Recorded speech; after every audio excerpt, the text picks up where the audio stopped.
오늘 성경 말씀 요한복음 21장 1절부터 14절 부활하신 예수 그리스도께서 매일매일의 삶의 현장에 살고 있는 우리 각자가 어떻게 주님을 만나서 풍성한 인생을 누릴 수 있는지를 가르쳐 주고 있습니다. 요한복음 21장 1절입니다. 그 후에 예수께서 디베라 바다에서 또 제자들에게 자기를 나타내신 일이 이러하니라 라고 기록하고 있습니다. 이 말씀에서 예수님을 만날 수 있는 실마리가 제공되고 있는데, 또 제자들에게 자기를 나타내신 일이 이러하니라 라고 하는 이 표현 속에서 우리 각자가 예수님을 만날 수 있는 어떤 그 실마리를 찾아볼 수 있습니다. 영어로는 Jesus showed himself again to his disciples in this way라고 그렇게 적고 있습니다. 부활하신 주님은 무덤에 계시지 않으시고, 부활하신 주님은 우리를 만나시기 위해서 새로운 장소, 구체적으로 우리가 매일 살고 있는 이 삶의 현장에 찾아오셔서 거기서 우리를 만나 주시는 분이십니다.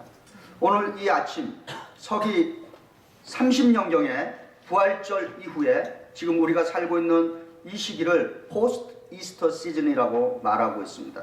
이 부활절 이후에 갈릴리 디베라 바다에서 예수님께서 제자들을 만나 주신 것처럼 부활하신 예수님은 우리 이 교회에 지금 이 예배에 방문해 주시고 나타내신 일이 이러하니라 라고 하는 방법으로 우리 각자를 만나 주시기를 원하십니다. 그럼 부활하신 주님은 우리를 어떤 방법으로 그분 스스로를 우리들에게 보여주고 계실까요? 요한복음 21장 3절은 시몬 베드로가 나는 물고기 잡으러 가노라 하며 저희가 우리도 함께 가겠다 하고 나가서 배에 올랐으나 이 밤에 아무것도 잡지 못하였다라고 그렇게 말하고 있습니다. 왜 베드로와 그의 동료들은 옛날 자신들의 그 직업으로 되돌아갔을까요? 예수님의 그 제자들은 이미 부활하신 주님을 2번이나 만났음에도 불구하고 자신들의 옛날의 직업인 그 업으로 되돌아갔습니다. 만약 여러분이 그리고 제가 부활하신 주님을 실제로 2번이나 만나 뵈었다라면 어떻게 했을까라고 하는 그러한 상상을 해보게 됩니다. 그래서 이 본문에 대해서 여러 가지 부정적인 해석을 많이 했습니다. 제자들이 믿음이 없어서 믿음을 포기하고 세상으로 환속했다, 그렇게까지 해석하는 주석가들도 있습니다. 그러나 성경을 항상 그런 눈으로 보지 마시고 좀 긍정적인 눈으로 한번 보시면은 우리가 좀 다른 면에서 이해해 볼 수가 있습니다.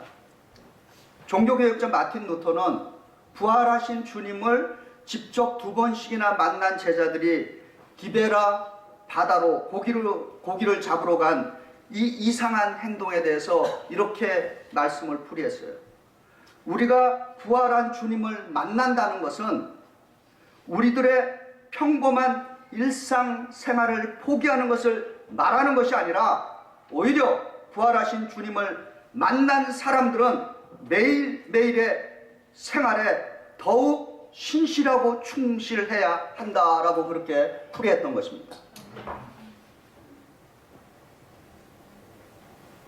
요즘은 예수를 직접 만나지 않고도 몇 월 며칠 날 세상에 종말이 온다고 그렇게 떠드는 사람도 많이 있어요. 작년에 May 21st에 그 뉴욕 그 서브웨이에서 그 저지먼 데이라 그래갖고 그렇게 했던 분들도 많이 있습니다.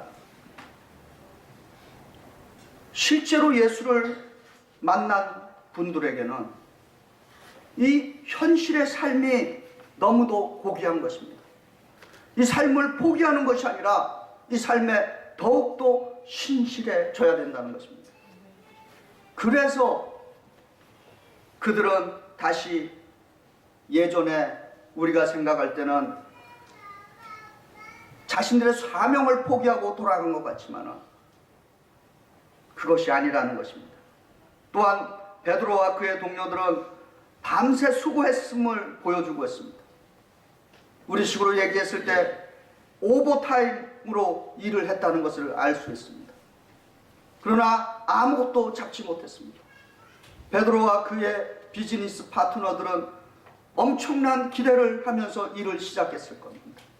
전문적인 어부로서 베드로와 그의 파트너들은 아마 이렇게 얘기했을 거예요. 분명히 이곳은 평소에 고기가 많이 있었는데 그 많던 고기들이 지금 다 어디 갔단 말이에요.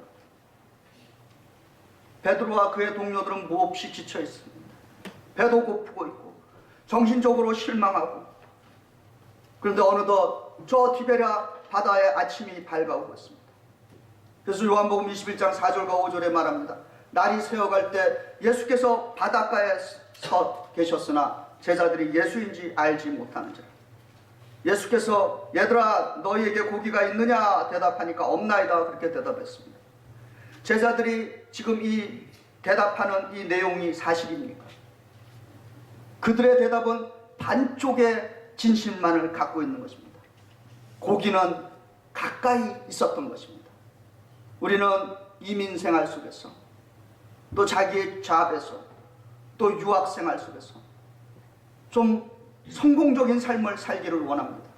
그리고 교회에서는 서로 사랑하고 좀 섬기기를 원합니다. 우리 뉴욕 한인교회가 민족의 교회로서, 어머니 교회로서 이 지역과 민족과 세계를 위해서 이 시대에 쓰임받기를 원합니다. 우리가 원하는 사명, 우리의 기쁨, 우리의 사랑 어디에서 찾을 수 있겠습니까? 부활하신 주님은 우리가 원하는 것이 아주 가까이 있다고 말씀하고 계시는 것입니다. 내 인생을 변화시키고 내 인생을 구원할 구세주는 멀리 있는 것이 아니라 아주 가깝게 있는 것입니다. 지금 여기에 주님은 우리와 함께 하시는 분이십니다. 그래서 마태복음 18장 20절에 예수님은 두세 사람이 내 이름으로 모이는 그곳에 나도 그들 중에 있느니라고 약속해 주고 있는 것입니다. 하늘나라는 멀리 있는 것이 아니라, 구원은 내일에 있는 것이 아니라 지금 이 시간 여기에 이 순간에 임하고 있는 것입니다. 요한복음 21장 6절에서 부활하신 주님이 지쳐있고 포기하는 제자들에게 그물을 오른편에 던지라 그리하면 얻으리라고 말씀해 주십니다. 주님께서 우리에게 무엇을 가르쳐주는 말씀입니까? 이 성경 본문을 관찰해 보면은 제자들은 열심히 그물을 밤새도록 던졌지만은 상식적으로 생각했을 때 왼편으로만 밤새도록 던지고 오른편으로 한 번도 그물을 던지지 않았다라고 그렇게 논리적인 추론을 해볼 수 있는 것입니다.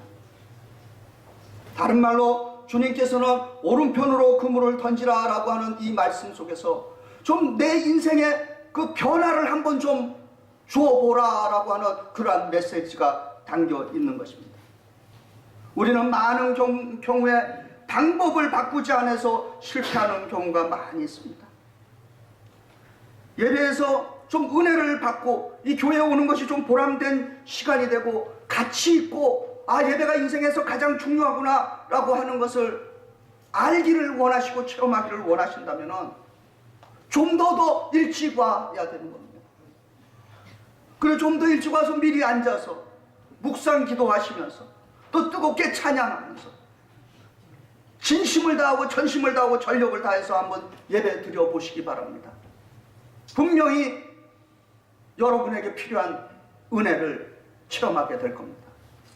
그런데 맨날 예배 설교 시간 중간에 쑥 들어오거나 또 와서도 설교 중간중 가다 보면 조시거나 그러면서 아 예배는 은혜가 안 된다, 한 번도 자신에 대한 변화는 가져보지 못하면서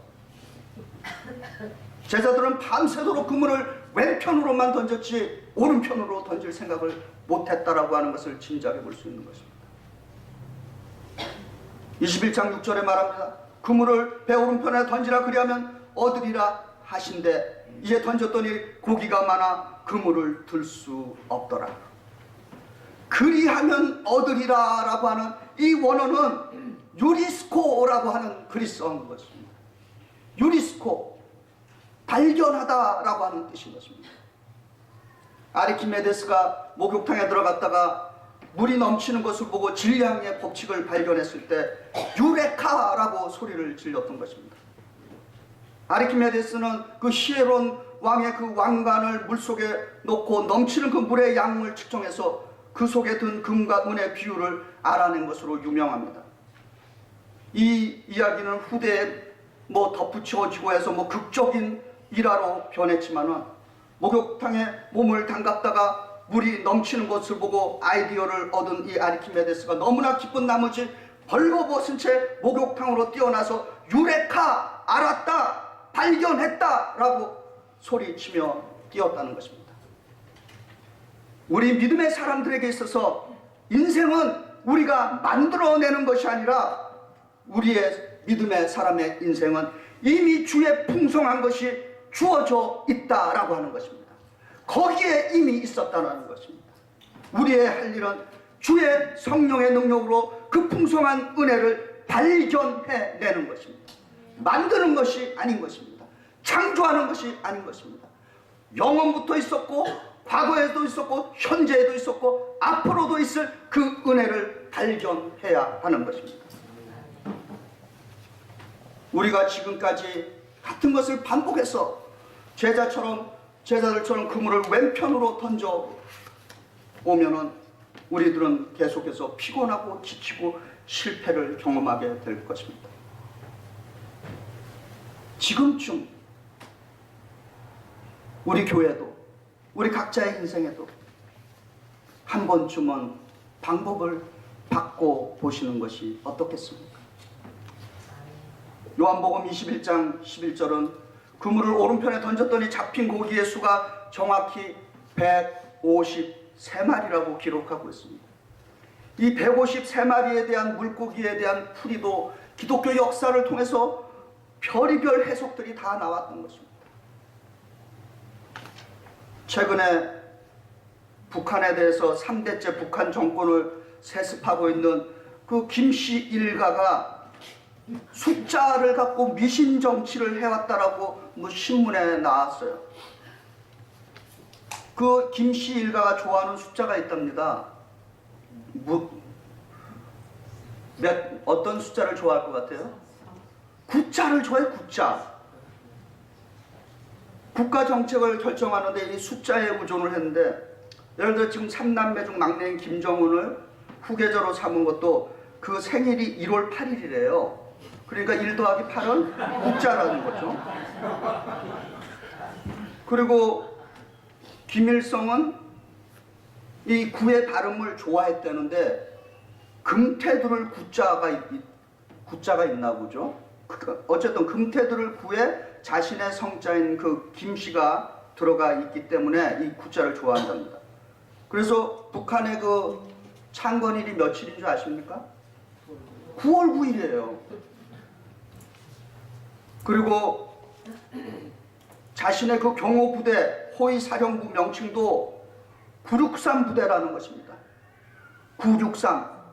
9가 2번 겹쳐요. 네. 김정일 생일도 2월 16일 2 더하기 1 더하기 6은 9라는 거예요. 그리고 김정은을 군 최고 사령관으로 추대한 날도 12월 24일 1 더하기 2 더하기 2 더하기 4는 9라는 거예요.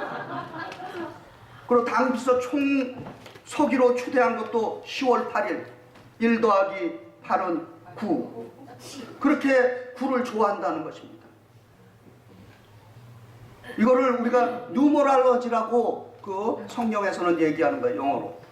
그럼 제롬이라고 하는 우리 초대 교부가 이 153마리의 물고기 수를 153종류의 물고기가 있다. 근데 그 153종류는 이 지구상에 존재하는 모든 민족을 상징한다. 이렇게 풀이를 했습니다. 그 다음에 시실이라고 하는 교부가 이거를 조금 더 발전시켜서 100은 이방인을 의미하고 50은 이스라엘의 남은 자를 의미하고 그리고 나머지 셋은 성부, 성자, 성령 삼위일체를 의미한다 이렇게 얘기했어요.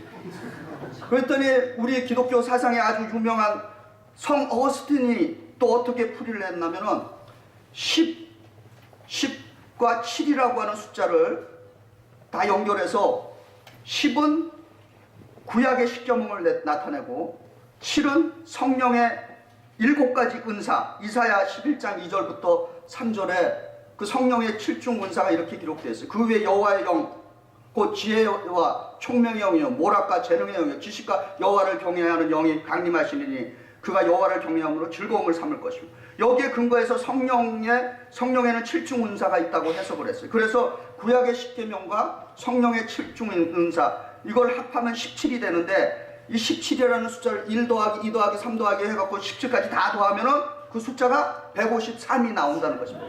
나와요, 그렇게 하면.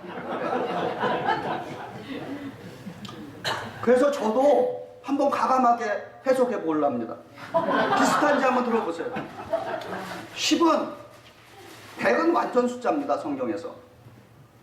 이 땅에 존재하는 모든 열방의 민족을 100으로 놓고 보고, 그 다음에 5는 신구약 전체에 존재하는 복음의 5대 확신, 오중복음, 구원의 확신, 용서의 확신, 기도응답의 확신, 인도하심의 확신, 승리의 확신. 마지막 세 번째 3, 성부, 성자, 성령 삼위일체 하나님. 어떻습니까? 어떤 해석을 하든지 간에 지금은 그래도 정통적으로 우리 교구들이 했던 것에 대해서 조금 제가 살을 더 붙인 거니까 완전히 틀리지는 않을 것입니다. 그러나 정확한 것은 이 다음에 사도 요한에게 물어보시면 될 거예요. 오히려 이 153이라고 하는 숫자는 우리가 예수님의 지시, 그분의 디렉션을 따르는 것이 가장 정확하다라고 하는 것으로 해석할 수 있는 것입니다.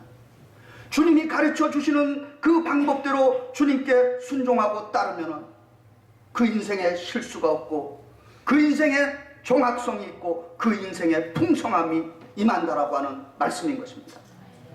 이 153마리를 낚은 그물이 찢어지지 않았다는 것입니다. 성경에서는 교회는 복음의 그물에 비유되고 있는 것입니다. 복음의 그물, 모든 것을 수용할 수 있는 능력의 그물이 되어야 하는 것입니다. 바라기는 우리 뉴욕 한인교회라고 하는 이 복음의 그물이 다양한 사람들, 잘난 사람, 못난 사람, 가난한 사람, 부유한 사람, 학식 높은 사람, 좀 덜 배운 사람, 건강한 사람, 건강치 못한 사람, 어린아이, 노인, 청년, 청소년, 타인종 모든 사람을 예수 그리스도의 복음으로 수용할 수 있는 그런 교회가 되었으면 좋겠습니다. 이제 요한복음 21장 9절, 10절, 12절, 13절은 말합니다. 육지에 올라오니 숯불이 있고 그 위에 생선이 놓여 있고 떡도 있더라. 예수께서 이르시되 지금 잡은 생선을 좀 가져오라 하신데 예수께서 와서 조반을 먹습니다. 하시니 제자들이 주신 줄 아는 거로, 주인 줄 아는 거로 당신이 누구냐 감히 묻는 자가 없더라.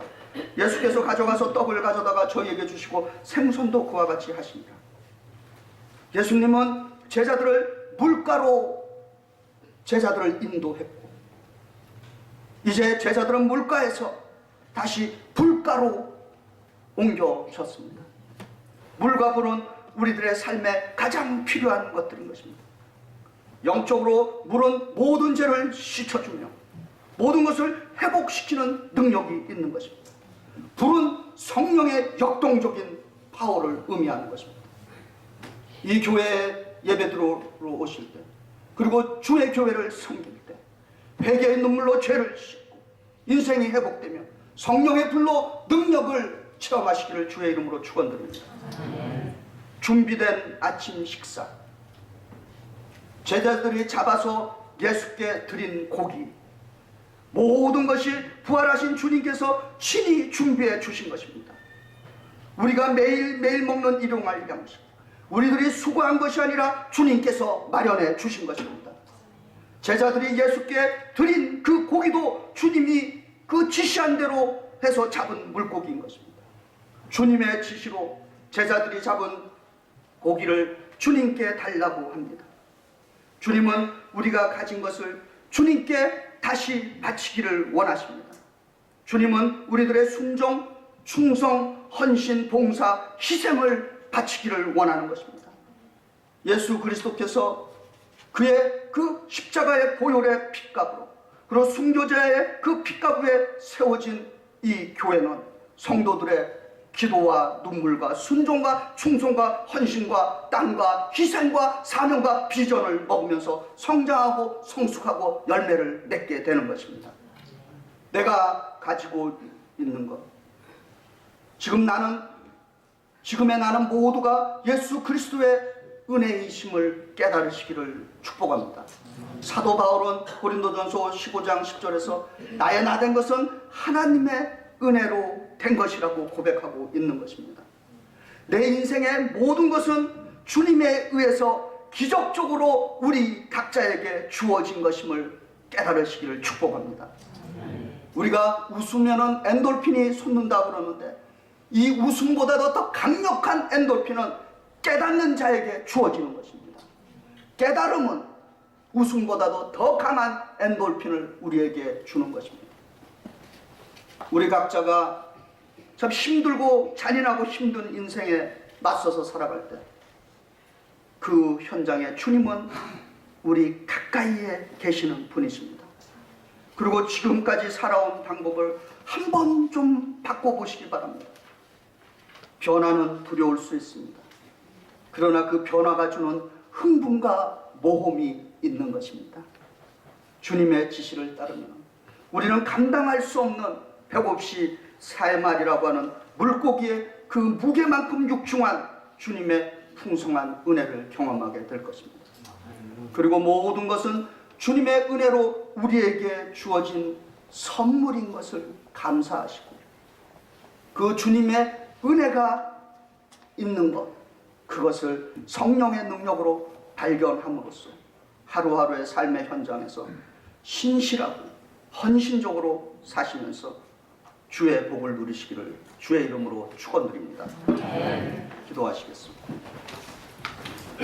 사랑과 은혜가 충만하신 하나님, 부활하신 주님께서 제자들에게 나타나셔서 다시 한번 삶의 원리를 가르쳐 주시는 애 감사합니다. 아버지 하나님, 저희들 부활하신 주님과 항상 동행할 수 있게 도와주시옵고 우리의 인생을 힘써서 애써서 만들어가는 것이 아니라 우리의 인생이 주의 풍성한 은혜를 발견하는 삶으로 바뀌게 하여 주시옵소서. 아버지 하나님, 그래서 주께서 베풀어 주시는 그 풍성한 은혜의 삶을 삶의 현장에서 세상을 위해서 또한 나누는 주의 자녀들 되게 성령의 능력으로 함께하여 주시옵소서. 예수 그리스도 이름 받들어 감사하며 기도드리옵나이다. 아멘.